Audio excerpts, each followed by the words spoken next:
தமிழ் மொழியால் இணைந்த அனைவருக்கும் வணக்கம். இன்னைக்கு ஒரு சூப்பரான கேரட் வச்சு ஒரு நல்ல ஸ்மூதி எப்படி செய்யறதுன்னு பார்க்கலாம். இது ரொம்பவே ஃபில்லிங்கா இருக்கும். காலை நேரத்துல டீ, காஃபி, டிஃபன் சாப்பிட்றத விட இந்த மாதிரி ஒரு ஸ்மூதி எடுத்தா நல்லா ரொம்பவே ஃபில்லிங்கா இருக்கும். இதுல நம்ம எல்லா நட்ஸும் சேர்த்து செய்யறனால ரொம்ப ஹெல்த்தியா இருக்கும். குழந்தைங்கள்ல இருந்து பெரியவங்க வரைக்கும் நட்ஸ் சாப்பிட முடியாதவங்க, பிடிக்காதவங்க எல்லாம் இந்த மாதிரி செஞ்சு சாப்பிட்டீங்கன்னா ரொம்பவே அட்டகாசமா இருக்கும்.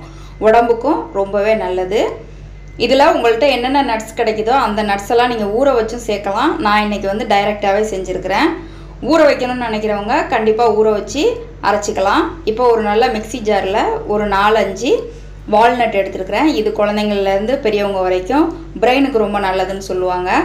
அப்புறம் ஒரு 7-8 பாதாம். இதை நீங்கள் ஊற வச்சும் சேர்க்கலாம், டைரெக்டாகவும் சேர்க்கலாம். நல்லா ஃபைனாக அரைக்கிறனால நான் டைரெக்டாக சேர்த்துருக்குறேன். ஊற வச்சாலும் டேஸ்ட்டு நல்லாயிருக்கும், இப்படி அரைச்சாலும் நல்லாயிருக்கும். முந்திரி பருப்பும் ஒரு 7-8.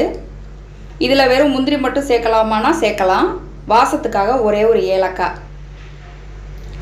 துருவின தேங்காய் ஒரு 2 டேபிள் ஸ்பூன். உங்களுக்கு தேங்காய் ரொம்ப பிடிக்கும்னாக்க கூட ஆட் பண்ணிக்கோங்க. இதில் எது உங்களுக்கு ஃப்ளேவர் அதிகமாக வேணுமோ அதை நீங்கள் அதிகமாக சேர்த்துக்கலாம். நம்மளோட டேஸ்ட்டு தான். கேரட்டை நல்லா துருவி வச்சுருக்கிறேன். ஒரு பெரிய சைஸ் கேரட்டை நல்லா துருவி வச்சுருக்கிறேன், ஒரு கப்புக்கு. அதையும் இது கூட சேர்த்துடலாம். சேர்த்துட்டு இனிப்புக்காக நான் வந்து இன்றைக்கி தேன் சேர்த்துருக்குறேன். உங்கள்கிட்ட நாட்டு சக்கரை, சுகரு எது வேணாலும் சேர்த்துக்கலாம். நான் இன்றைக்கி தேன் சேர்த்து ரொம்ப ஹெல்த்தியாக செய்ய போகிறேன்.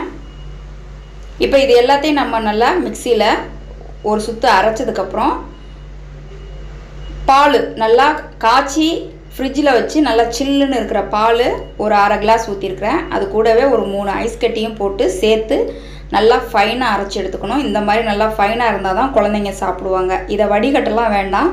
இதை அப்படியே நம்ம கிளாஸில் ஊற்றி சர்வ் பண்ணிடலாம். ரொம்பவே ஃபில்லிங்காக இருக்கும். இது ஒரு கிளாஸ் குடித்தாலே நல்லா பசி தாங்கும். பசங்களுக்கெல்லாம் ரொம்பவே நல்லது.